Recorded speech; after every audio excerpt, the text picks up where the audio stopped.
দেশে করোনা আক্রান্তের সংখ্যা বাড়তে থাকলেও মানুষের মধ্যে এখনও তেমন সচেতনতা আসেনি। খোদ রাজধানীর হাসপাতালগুলোতেই এখনও অসতর্ক রোগী আর তাদের স্বজনরা।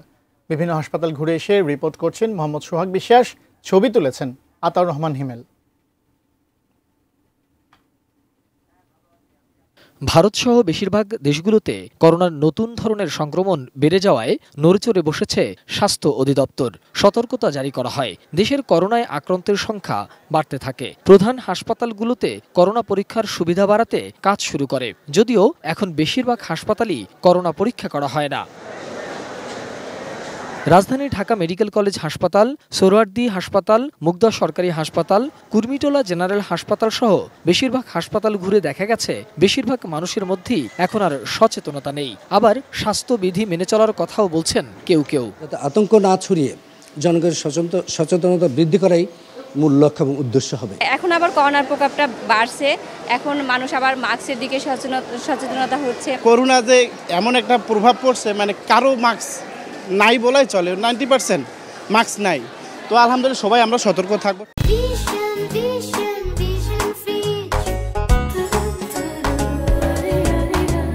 তবে স্বাস্থ্য বিভাগের নির্দেশনা অনুযায়ী প্রায় হাসপাতালই করোনা মোকাবেলায় প্রস্তুতি নেওয়া হয়েছে। সবাইকে সচেতন থেকে আতঙ্কিত না হওয়ার পরামর্শ হাসপাতাল কর্তৃপক্ষের। আতঙ্কিত হবার কোনো কারণ নেই। আপনারা ঘনবসতিপূর্ণ অর্থাৎ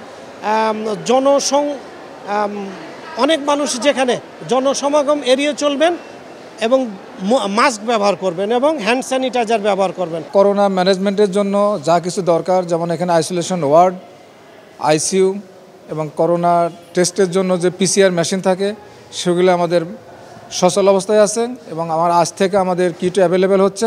বাংলাদেশে 2020 সালের 8 মার্চ প্রথম কোভিড-19 শনাক্ত হয় এবং এর 10 দিন পর প্রথম মৃত্যুর খবর পাওয়া যায়। এরপর থেকে দেশে 20,51,000-এর বেশি আক্রান্ত এবং 29,499 জনের মৃত্যু হয়েছে, যার মধ্যে 2021 সাল ছিল সবচেয়ে প্রাণঘাতী। মোহাম্মদ সোহাগ বিশ্বাস, এটিএন নিউজ, ঢাকা।